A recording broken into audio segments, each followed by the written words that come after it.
നമസ്കാരം, ഞാൻ Ashwin Kumar, principal Adarsh charitable trust. സമൂഹത്തിലെ ശാരീരിക മാനസിക വെല്ലുവിളികൾ നേരിടുന്ന വ്യക്തികൾക്ക് വേണ്ടി ഒരു ബോധവൽക്കരണ വീഡിയോയുമായിട്ടാണ് ഇത്തവണ ആദർശ് നിങ്ങളുടെ മുമ്പിലേക്ക് എത്തുന്നത്. നിങ്ങൾക്കറിയാവുന്നതുപോലെ ഭിന്നശേഷിക്കാരായിട്ടുള്ള വ്യക്തികൾക്കും കുട്ടികൾക്കും വേണ്ടി 1998 എറണാകുളം ജില്ലയിലെ തൃപ്പൂണിത്തുറയിൽ ആരംഭിച്ച ഒരു സന്നദ്ധ സ്ഥാപനമാണ് ആദർശ് ചാരിറ്റബിൾ ട്രസ്റ്റ്. ഏകദേശം 7 കുട്ടികളുമായിട്ട് ആരംഭിച്ച ആദർശിൽ ഇന്ന് 500-നടുത്ത് കുട്ടികൾ നിരവധി പരിശീലനത്തിൽ ഏർപ്പെട്ടു വരുന്നു. Cerebral പാൽസി, autism, down syndrome, multiple disability, learning problems തുടങ്ങിയ അവസ്ഥയിലുള്ള കുട്ടികളെ സെന്റർ ബേസ്ഡ് അതേപോലെ കമ്മ്യൂണിറ്റി ബേസ്ഡ് പ്രോഗ്രാംസിലൂടെയാണ് ആദർശിൽ റീഹാബിലിറ്റേറ്റ് ചെയ്യുന്നത്. വിദഗ്ധരായിട്ടുള്ള റീഹാബിലിറ്റേഷൻ പ്രൊഫഷണൽസിന്റെ നേതൃത്വത്തിലാണ് ആദർശിലെ എല്ലാ പരിശീലനങ്ങളും കൊടുക്കുന്നത്. ഒരു സാമൂഹിക പ്രതിബദ്ധതയുള്ള ഒരു സ്ഥാപനം എന്ന നിലയിൽ സമൂഹത്തിലെ ഇത്തരം ബുദ്ധിമുട്ട് അനുഭവിക്കുന്ന മറ്റു കുട്ടികൾക്കും ഈ സേവനം ലഭ്യമാക്കണം എന്ന നിലയിലാണ് ഈ ഒരു വീഡിയോയുമായിട്ട് ഞങ്ങൾ നിങ്ങളുടെ മുമ്പിലേക്ക് എത്തുന്നത്. ഒരു കുട്ടിയുടെ ശാരീരികാരോഗ്യം എന്നതുപോലെ തന്നെ പ്രധാനപ്പെട്ടതാണ് മാനസികാരോഗ്യവും. അതിൽ പ്രധാനപ്പെട്ട 2 ഘടകങ്ങളാണ് personal hygiene and body awareness എന്ന് പറയുന്നത്. ഭിന്നശേഷി കുട്ടികളെ സംബന്ധിച്ചിടത്തോളം ബോഡി അവെയർനെസ് എന്നുള്ളത് അവരുടെ മാനസിക വളർച്ചയും അതുപോലെ തന്നെ സ്വയം പര്യാപ്തതയുമായി ബന്ധപ്പെട്ടിരിക്കുന്നു. ഈ ബോഡി അവെയർനെസ് എന്നുള്ളതിൽ ബോഡി ടച്ച് എന്നുള്ളത് പ്രധാനപ്പെട്ട ഒരു കാര്യമാണ്. ഇത് ആരൊക്കെ എപ്പോൾ എങ്ങനെ എവിടെ എന്നുള്ളത് പല രീതിയിലുള്ള കുട്ടികളെ പഠിപ്പിക്കേണ്ടതുണ്ട്. അതിൽ ടീച്ചേഴ്സ്, രക്ഷിതാക്കൾ അതുപോലെ തന്നെ മാതാപിതാക്കൾക്കിടെ പങ്ക് ഏറ്റവും വലുതാണ്. ഇത് ദൃശ്യവൽക്കരിച്ചുകൊണ്ട് പഠിപ്പിക്കുക എന്നുള്ളതായിരിക്കും ഭിന്നശേഷി കുട്ടികളെ സംബന്ധിച്ചിടത്തോളം ഏറ്റവും പ്രയോജനപ്പെടുത്തുന്നത്.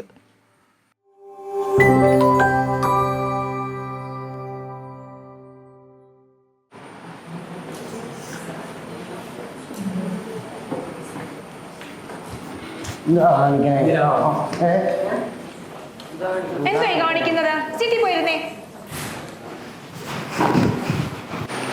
എന്താ ഇവിടെ നടന്നത്?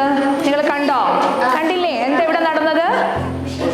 പുഷ് ചെയ്തു. അവരൊന്നും അള്ളും ഒക്കെ ചെയ്യുന്ന കണ്ടില്ലേ? കണ്ടു. നമുക്കതിനെ കുറിച്ചൊന്ന് ചർച്ച ചെയ്താലോ? ചെയ്യാം അല്ലേ? നമ്മുടെ ശരീരം നമ്മുടേത് മാത്രമാണ്. അതിനെ ബഹുമാനിക്കാൻ നമ്മൾ പഠിക്കണം. മറ്റുള്ളവരും അത് ചെയ്തേ പറ്റൂ. പലതരത്തിലാണ് ആൾക്കാർ നമ്മളെ സ്പർശിക്കുന്നത് അല്ലേ? ചിലരെ സ്പർശിക്കുമ്പോൾ നമുക്ക് സന്തോഷവും സമാധാനവും സുരക്ഷിതത്വവും തോന്നും ഇല്ലേ? അങ്ങനത്തെ സ്പർശനങ്ങൾ ഏതൊക്കെയാണ്? ഷേക്ക് ഹാൻഡ് അല്ലേ? High five. സന്തോഷമായില്ലേ? പക്ഷേ ചില സ്പർശനങ്ങൾ നമുക്ക് അസ്വസ്ഥത ഉണ്ടാക്കുന്നു, ബുദ്ധിമുട്ടുണ്ടാക്കുന്നു, നമ്മളെ ഭയമുള്ളതാക്കുന്നു. ശരിയല്ലേ? അത് നമുക്ക് ആവശ്യമില്ലാത്ത സ്പർശനങ്ങളാണ്. അത് നമുക്ക് ആവശ്യമില്ല. മുമ്പ് ഇവിടെ നടന്നത് കണ്ടോ?